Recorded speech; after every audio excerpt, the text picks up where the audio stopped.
La epístola a los romanos, como sabéis, estamos viendo y ya no queda demasiado para llegar al fin. Hoy nos toca el capítulo 13. El capítulo 13 entero. No es de los capítulos largos, pero no deja de ser un capítulo entero. Y si recapitulamos muy poquito sobre lo que hemos visto en el capítulo 12, vemos que en el 12 ha habido un cambio, como nos dijo Pedro San Jaime, y ha pasado de la teoría a la práctica. Por todo lo que nos ha estado enseñando antes, por todo lo anterior, es que ahora pasamos a la práctica y estamos en esta sección práctica de la carta. Y en esta sección nos ha hablado primero de nuestra relación con Dios, de nuestra relación con nosotros mismos, de la relación entre nosotros y después de la relación con nuestros enemigos. Y así termina el capítulo 12, hablándonos sobre la relación con nuestros enemigos. Y ahora, hablando de enemigos, pasa a hablarnos del gobierno y de cómo debe de ser nuestra relación con el gobierno. Y después tendremos otro pequeño apartado que es amarnos los unos a los otros y, para terminar, el hecho de despertarnos del sueño.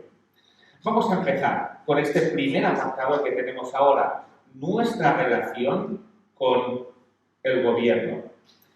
Y para introducirla, os voy a poner en una situación un poquito complicada, pero es una situación real que se vivió en el siglo pasado y es referente a un pastor protestante, Dietrich Bonhoeffer, no sé si lo conocéis, si os suena.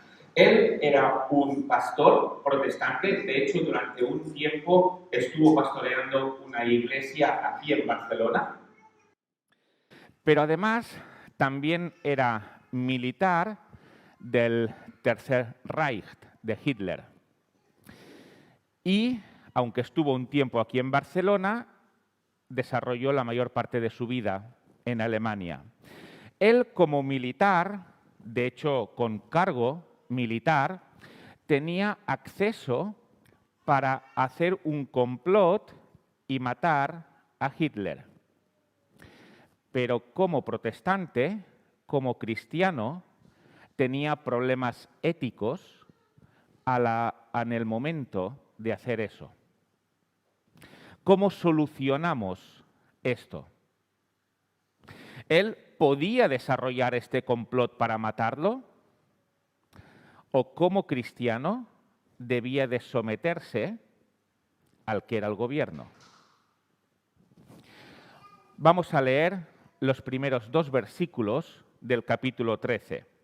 Dice: sométase toda persona a las autoridades superiores, porque no hay autoridad sino de parte de Dios, y las que hay por Dios han sido establecidas, de modo que quien se opone a la autoridad, a lo establecido por Dios, resiste, y los que resisten acarrean condenación para sí mismos. Con autoridades superiores, en el versículo 1, se está refiriendo a cualquier autoridad, entre ellas el Estado, ya sea el Estado central, Estado autonómico, Estado local, sea el Estado que sea. Es una autoridad superior porque está encima de nosotros y, según el texto que te acabamos de leer, nos dice que toda persona, que todos nosotros debemos someternos a esta autoridad. Y este es un mandato que va en contra de nuestra naturaleza. ¿Por qué? Porque no tenemos problema en obedecer aquellas cosas que no nos disgustan, sobre todo aquellas que nos gustan.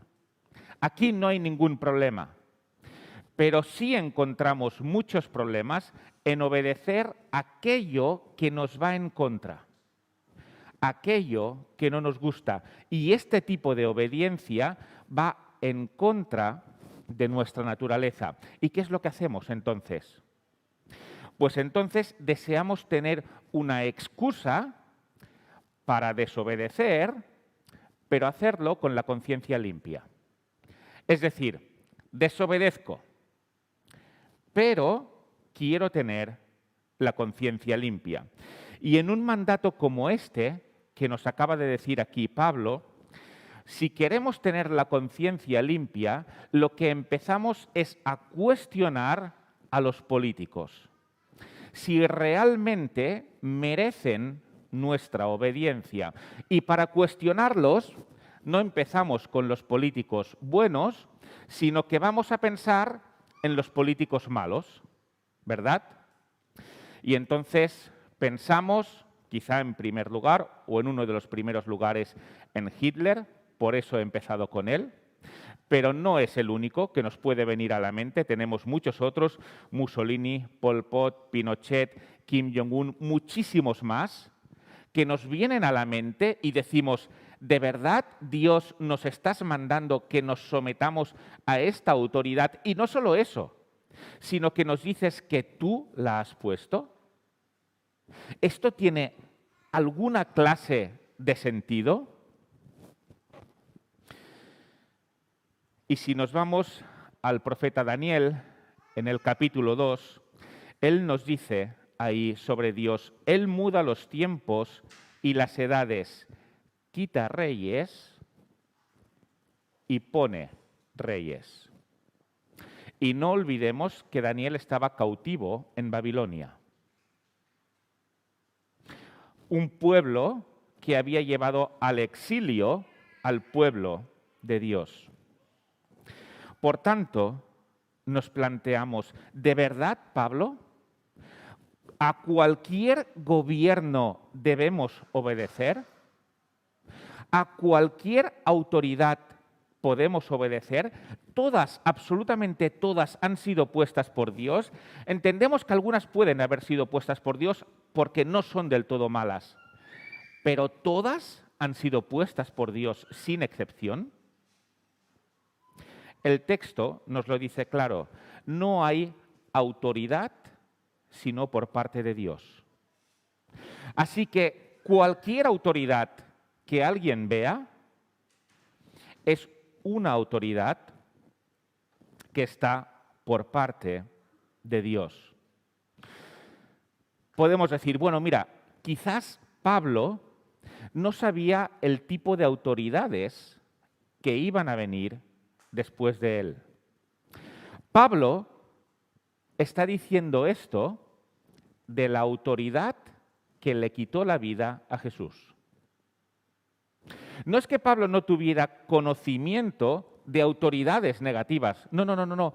Pablo está diciendo esto de la autoridad que quitó la vida a su Señor. Y está diciendo, debéis someteros a esta autoridad. Pero no solo Pablo. ¿Recordamos lo que Jesús dijo a Pilato? Él le dijo, ninguna autoridad tendrías contra mí si no te fuese dada de arriba. Por lo tanto, el mismo Jesús está reconociendo que la autoridad que tiene Pilato, alguien que le iba a mandar a la cruz, le venía de parte de Dios. Así que Pablo era consciente de lo que es un gobierno en contra del cristianismo. Era un gobierno que había matado a Jesús. Pablo era consciente de un gobierno corrupto y Roma era corrupta. Y Pablo era consciente de un gobierno que le iba en contra precisamente por predicar la palabra, porque a él le encarcelaron por eso. Así que cuando Pablo escribe esto, no está hablando de un buen gobierno. De hecho, es imposible que esté hablando de un gobierno cristiano, porque el cristianismo acababa de nacer, no había gobernantes cristianos, ni siquiera uno. Así que Pablo está diciendo esto de un gobierno que seguro que no es cristiano. Así que sí, por muy terrible que sea un gobierno, Dios nos dice que le debemos obediencia. Pero debemos matizar esto. Esto no quiere decir que Dios esté de acuerdo con lo que hace este gobierno. El gobierno de Faraón, ¿qué es lo que hizo? Mandó matar a los niños de las hebreas. ¿Qué hicieron las parteras? Desobedecer al gobierno. ¿Dios dijo que esto estaba mal? Al contrario. Dios dijo que eso estaba bien. Nabucodonosor mandó que se le adorara. Daniel y sus amigos no le adoraron. ¿Eso estaba mal? No, estaba bien. A pesar de que estaban desobedeciendo al gobierno. Y podemos poner muchísimos otros casos en los que los gobernantes deciden lo que está mal. El mismísimo Pilato tenía la autoridad dada por Dios, pero decidió lo que estaba mal. Y lo decidió sobre el Hijo de Dios. Por tanto, que alguien tenga autoridad dada por Dios no significa que haga lo correcto. ¿Qué es lo que tampoco significa? Tampoco significa que no vaya a pagar las consecuencias de lo que ha hecho mal. Si recordamos el profeta Habacuc, él está orando porque el pueblo de Israel es un pueblo que se ha apartado de su Dios y pide a Dios que actúe para que el pueblo vuelva a Dios. Y Dios le dice, mira, sí, voy a actuar, pero voy a actuar de una manera que no te lo esperas, porque van a venir los babilonios y van a castigar al pueblo de Israel. Y Habacuc dice, ¿cómo puede ser que un pueblo que es mucho más malo que el pueblo de Israel, aunque el pueblo de Israel era malo, los babilonios, los caldeos lo eran muchísimo más? ¿Cómo puede ser que este pueblo vaya y castigue al pueblo de Israel? Y Dios dice, sí, lo van a hacer. Pero ¿sabes qué? Después yo voy a castigar a los babilonios. Así que el hecho de que un gobierno, una nación, tenga autoridad, no quiere decir que no vaya a pagar por lo que hizo mal. ¿Cuál es el problema aquí? Y es que supongo que la mayor parte de gobernantes hacen oídos sordos a esto. Si le dices a un gobernante, mira, ahora estás en autoridad y puedes hacer muchas cosas, es más, posiblemente te sientes impune, pero que sepas que un día vas a pagar por tus decisiones incorrectas. ¿Qué es lo que dirán? No me importa, porque esta justicia eterna de la que me estás hablando no existe. Así que en este sentido, parece que pueden hacer lo que quieran, pero Dios ha prometido que recibirán las consecuencias. Según el texto, por este motivo, por el hecho de que han sido puestas por Dios, es que deben de obedecerle. Y debemos de obedecerlas nosotros también. Y el texto nos dice dos motivos. Dice, mira, en primer lugar, si desobedeces al Estado, te puede caer una multa. Pero es que en segundo lugar, si desobedeces al Estado y no te pillan, Dios sí te ha pillado. Y estás desobedeciendo lo que Dios dice. Así que, sea por la parte que sea, estás actuando mal si desobedeces al Estado. El versículo 2 nos lo dice, que tendremos condenación por haber desobedecido a Dios, justamente porque hemos desobedecido al Estado. Ahora, vayamos a algo importante. ¿Hay límites en esta obediencia al Estado? Es decir, ¿siempre hay que obedecer a la autoridad? En cierta ocasión unos hombres estaban testificando, estaban dando testimonio y vinieron las autoridades y les dijeron: mirad, no podéis dar testimonio de Jesús. Y los encarcelaron. Y cuando salieron de la cárcel, estos hombres volvieron a dar testimonio de Jesús y volvieron las autoridades y les dijeron: ¿pero es que no os habéis oído lo que os hemos dicho? Y estos hombres respondieron algo que seguro recordamos, y es que es necesario obedecer a Dios antes que a los hombres. Estos hombres eran los apóstoles y las autoridades eran el Sanedrín. Lo vemos en Hechos, capítulo 5. ¿Y qué es lo que podemos deducir de aquí? Podemos deducir que debemos obedecer a la autoridad siempre que esto no suponga desobedecer a Dios. Este es el principio que nos marcan, y algo que dicen todos los comentaristas y cualquiera que habla sobre este texto es que si la autoridad manda algo que Dios prohíbe o prohíbe algo que Dios manda, entonces no se la debe obedecer. Pero en el resto de casos debemos obedecer a la autoridad. Si un gobierno prohíbe que nos reunamos, debemos obedecer antes a Dios.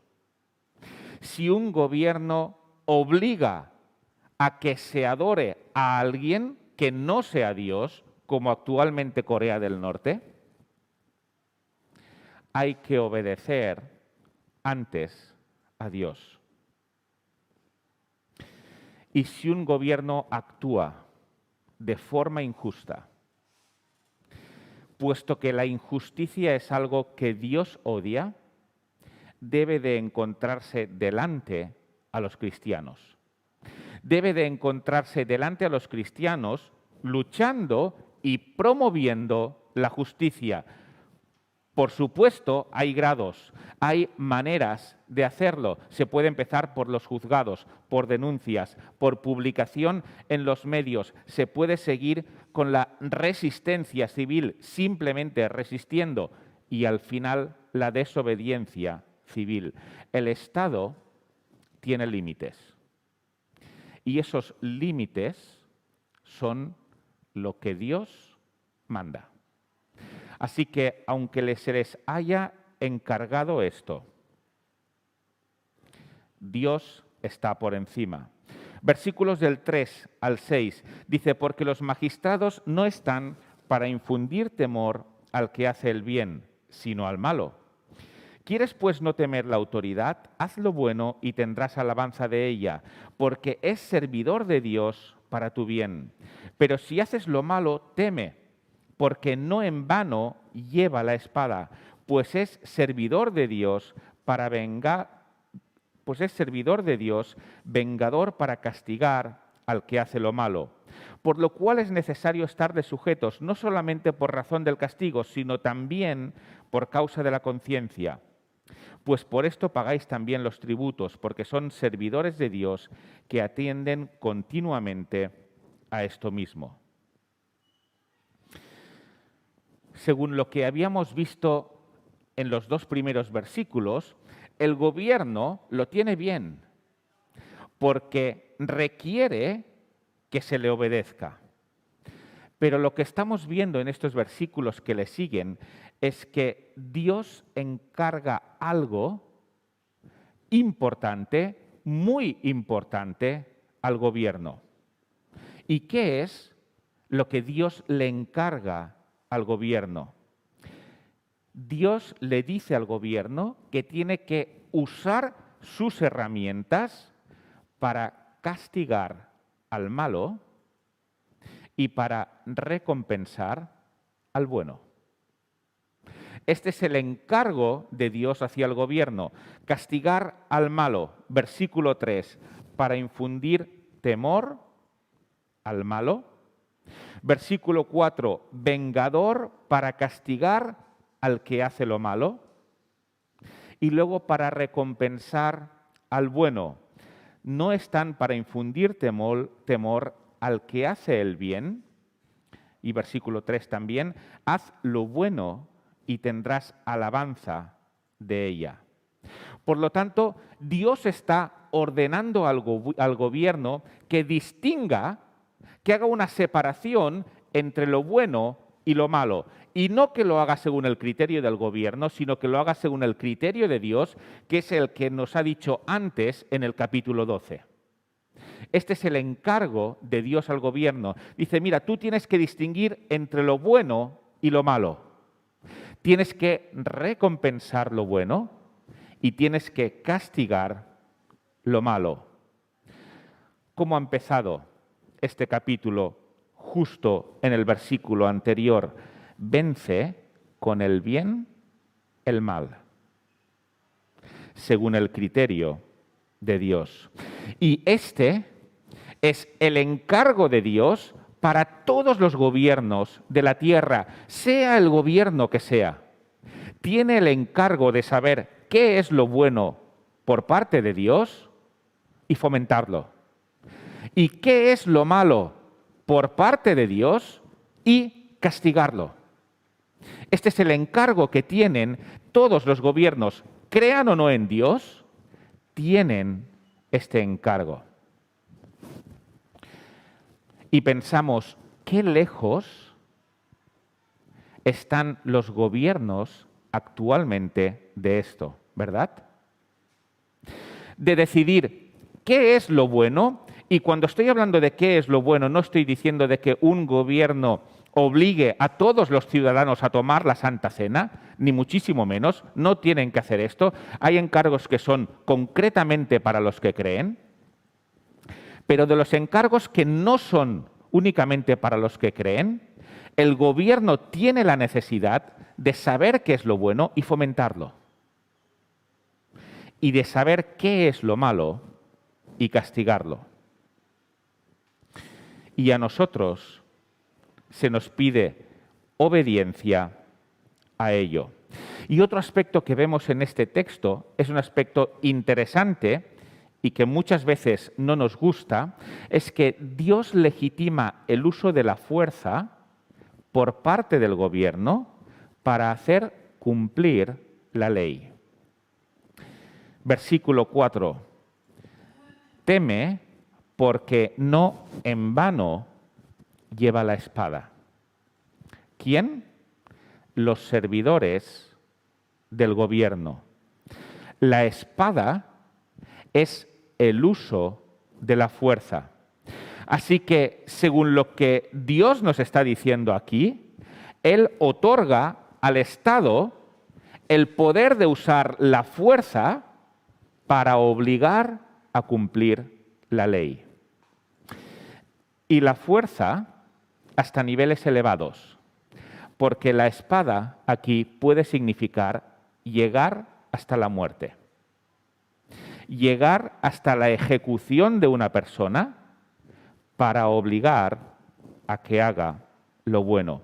De hecho, Dios está autorizando tanto al gobierno a usar la espada para hacer cumplir la ley, que dice, mira, hasta cobran impuestos para mantener a estos que van a hacer cumplir la ley, que entre otros son los que llevan la espada, pero también están los magistrados.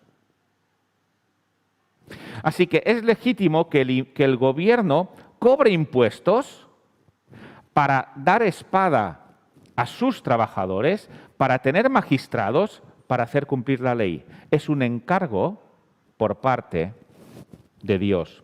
Versículo 6. Pues por esto pagáis también los tributos, porque son servidores de Dios que atienden continuamente a esto mismo. De hecho, este es el requisito mínimo de un Estado. Es lo que se ha venido a llamar también Estado mínimo, que no se mete en nada de los ciudadanos, salvo en que se cumpla la ley. Es lo mínimo que debe de tener un Estado. Dios no está en contra de usar la fuerza para obligar a los ciudadanos a cumplir la ley. San Agustín dijo que el gobierno es un mal necesario, y esto es cuestionable, porque Pablo dice que el gobierno es necesario, pero el gobierno es un mal necesario que es necesario debido al mal. Y la experiencia nos demuestra esto, ¿verdad? Es mejor un mal gobierno, es mejor un gobierno corrupto que la ausencia de gobierno. Ojalá y tuviéramos gobiernos como los que está planteando aquí Pablo, que saben qué es lo bueno, que saben qué es lo malo, castigan lo malo y fomentan lo bueno según el criterio de Dios. Ojalá y esto fuera así. Pero lo cierto es que aunque tengamos un gobierno que no es así, es mejor este gobierno corrupto que la ausencia de gobierno. Porque, entre otras cosas, algo que deben de hacer es proteger la vida y proteger la propiedad. Y esto, la mayor parte de gobiernos lo hace. Pablo sabe que algo difícil de hacer para los ciudadanos es precisamente el pago de impuestos. Nos duelen, ¿verdad? O sea, seguramente no desobedeceremos al gobierno en muchas cosas. No iremos a matar a nadie. No robaremos a nadie. Hay muchas leyes que no las vamos a infringir porque nuestro deseo de ser buenos ciudadanos y nuestro deseo de obedecer a Dios nos lo impide. Y está bien que así sea. Pero hay algo que nos cuesta bastante. Y es el hecho de pagar los impuestos. Y Pablo hace énfasis aquí en ello,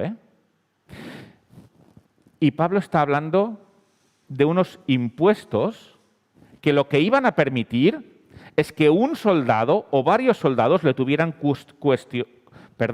custodiado y guardado para que no se escapara en la cárcel. ¿Cuánto nos cuesta el hecho de pagar los impuestos? Pero también es una ordenanza por parte de Dios. Pagadlos. Esto no quiere decir que seamos tontos y que paguemos más de lo que se debe de pagar. Por supuesto, hay que mirar la ley y hay que mirar de hacerlo de la forma más favorable a nosotros. Dios no está en contra de ello. Pero somos propensos a querer dejar de pagarlos. Veamos que Pablo está diciendo esto. Pablo está diciendo de pagar los impuestos a una nación que habían colonizado a su propio pueblo. Pablo está hablando de pagar impuestos a los romanos. ¿Y qué habían hecho los romanos? Habían invadido a los judíos. Y Pablo dice, se les tienen que pagar los impuestos y este mandato viene de parte de Dios. Es duro esto, Los judíos rechazaban esto absolutamente. ¿Quiénes eran los que estaban mal vistos entre los judíos? Los publicanos, los que cobraban los impuestos a los judíos para los romanos. ¿Cómo puede ser que el pueblo de Dios esté pagando tributo a otro pueblo, siendo que Dios le ha dado la zona de Palestina. Y por estar ahí es que están pagando los impuestos a una potencia invasora. ¿Cómo puede ser esto? Pues Pablo dice, pagadles los tributos. Pero no solo Pablo. ¿Cuál es una de las frases más famosas de Jesús? Dad a César lo que es de César y a Dios lo que es de Dios. ¿De verdad, Jesús, tenemos que dar a César los impuestos, sabiendo que esos impuestos van a servir para pagar a los soldados que te van a matar? ¿De verdad tenemos que pagar estos impuestos sabiendo que van a ir destinados a pagar al procurador romano que te va a condenar? ¿De verdad hay que pagar los impuestos para financiar las campañas en contra del cristianismo? ¿Jesús no sabía todo esto? Por supuesto que lo sabía. Pero a pesar de ello, Jesús dice, dad a César lo que es de César. Y esas monedas que daban a César iban a financiar su propia ejecución. Injusta. Pero Jesús lo dice. Y Pablo dice lo mismo. Es difícil, en este sentido, encontrar una excusa para no pagarlos si ni Jesús ni Pablo la encontraran. Por tanto, como conclusión, hay que obedecer al gobierno, no únicamente por temor a que nos pillen, sino por nuestra conciencia, porque Dios nos lo manda. En segundo lugar, el gobierno dispone de un uso legítimo de la fuerza para hacer cumplir las leyes. En tercer lugar, el gobierno tiene el encargo por parte de Dios de promover lo bueno y de castigar lo malo. Pero a pesar de que le debamos obediencia, no hay que obedecerle si manda lo que Dios prohíbe o si prohíbe lo que Dios manda. ¿Cómo terminó la historia que he empezado al principio de Dietrich Bonhoeffer? Como cristiano se opuso a su gobierno, intentando matar al jefe del gobierno. Sí, él lo hizo y organizó un complot para matarlo. Lo que pasa es que lo pillaron, lo pusieron en la cárcel y murió en la cárcel. Pero él dijo, delante de este dilema ético, que lo correcto era matarlo y después pedir perdón a Dios. Las dos cosas.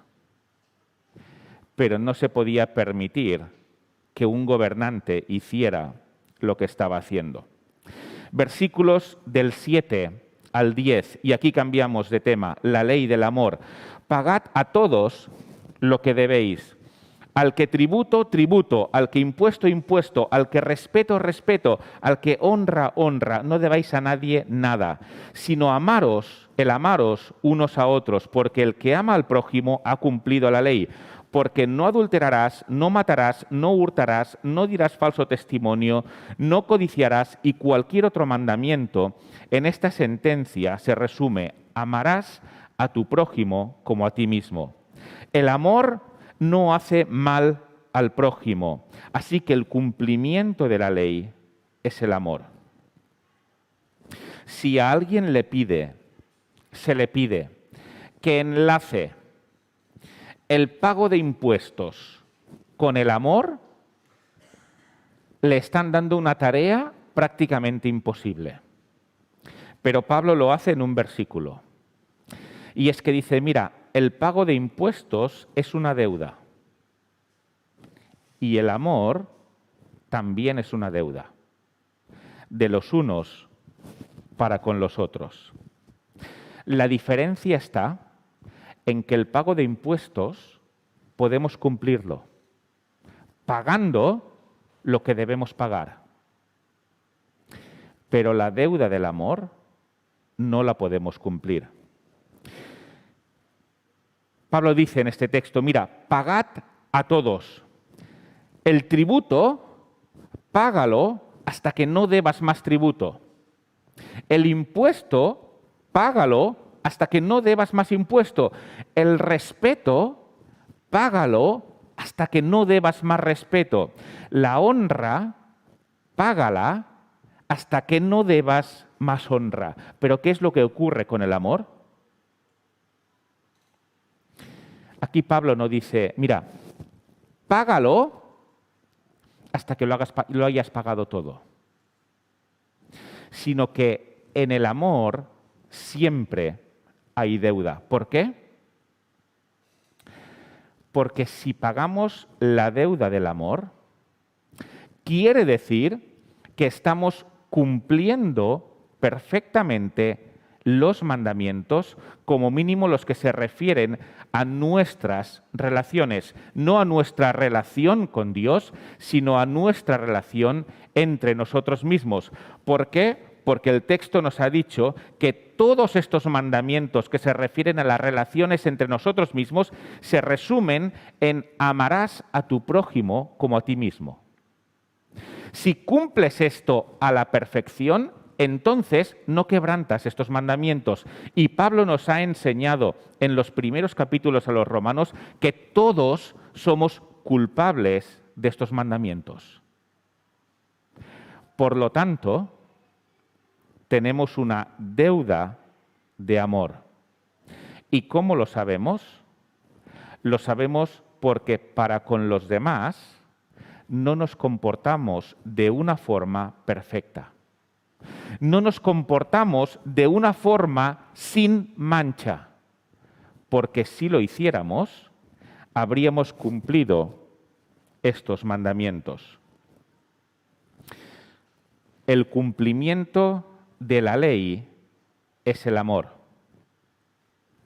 Siempre, siempre estamos en deuda para con los demás.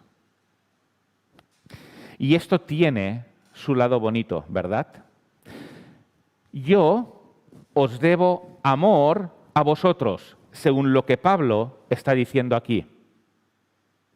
Y vosotros me debéis amor a mí también. Y ¿sabéis qué? Nunca vamos a pagar esta deuda. Si la pagáramos, seríamos perfectos en nuestras relaciones con nuestros semejantes. Y Pablo dice, eso no va a ocurrir.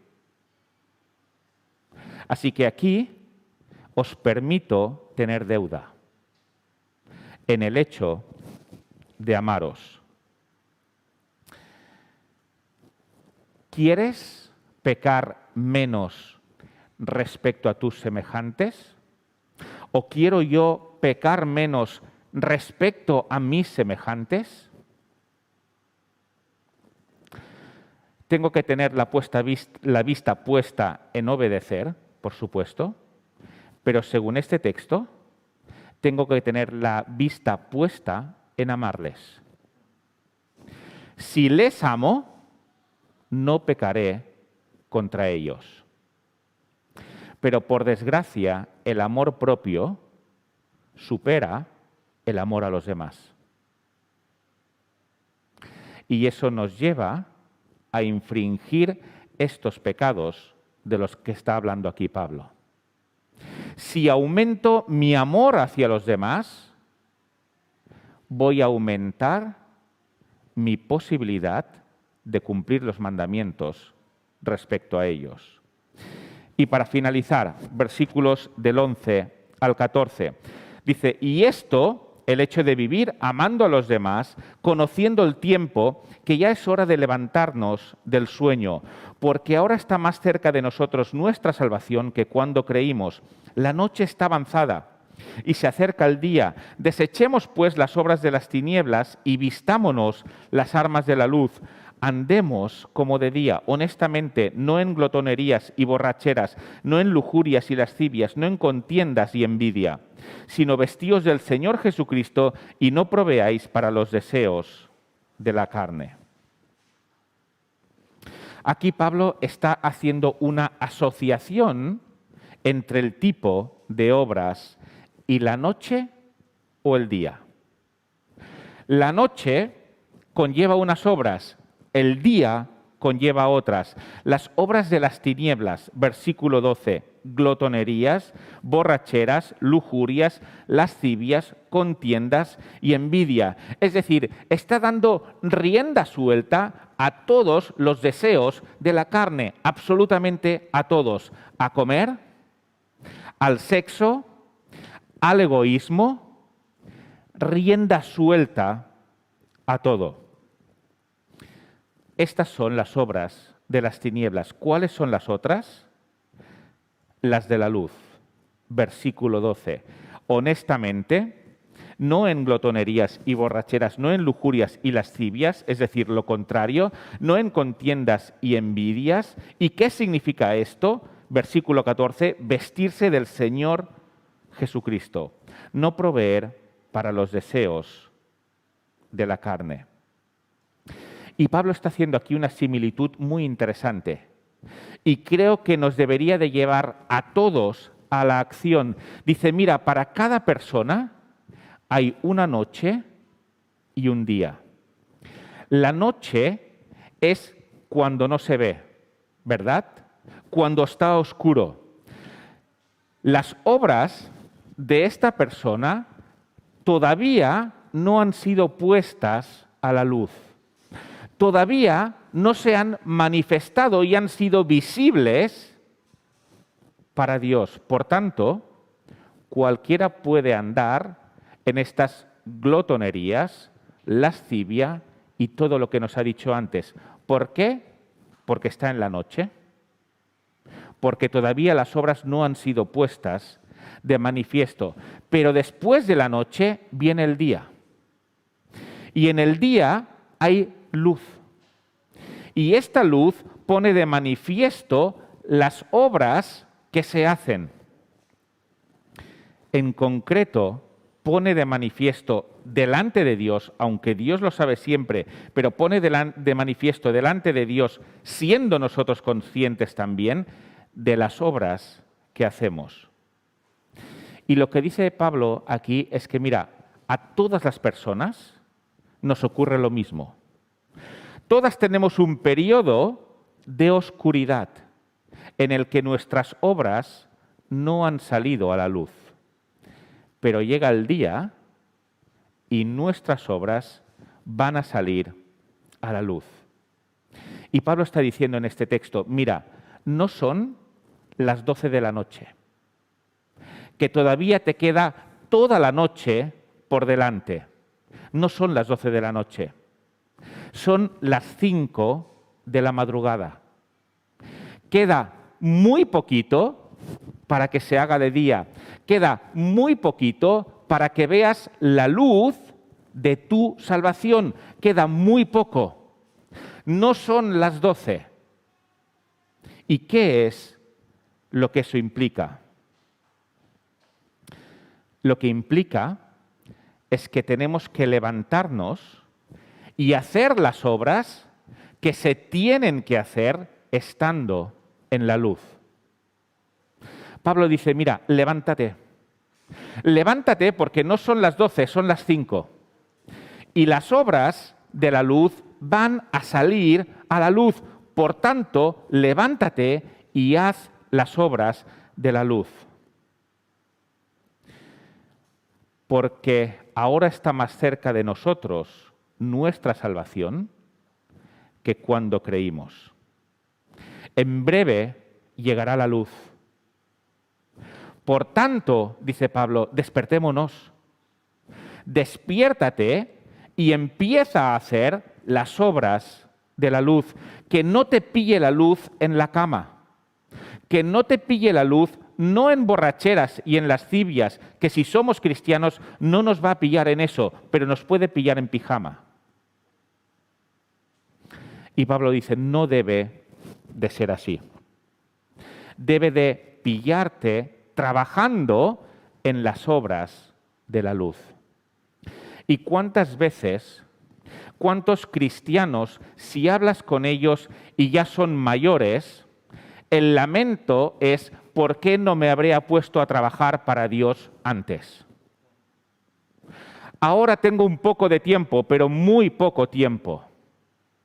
¿Por qué no me he dedicado a las obras que Dios quería que hiciera antes? Pablo quiere evitar esto.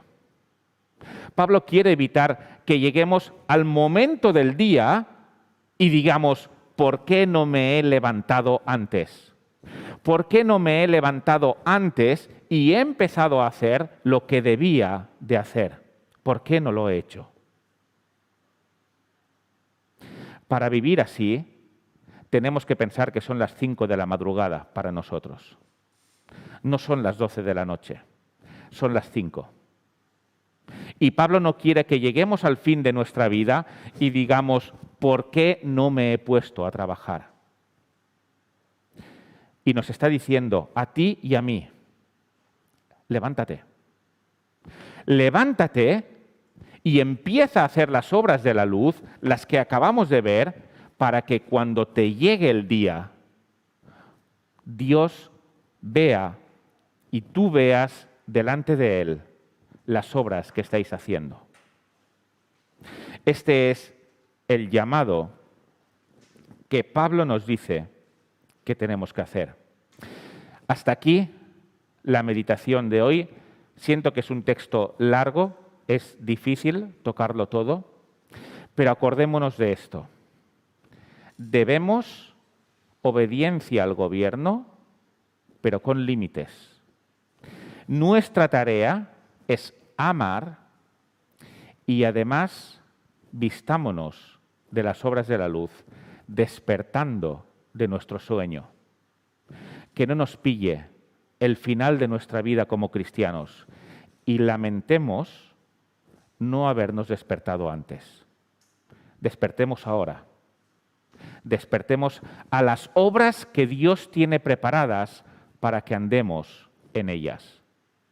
Y de esta forma desearemos que llegue el día, porque habremos cumplido nuestro cometido. Pues que Él nos bendiga.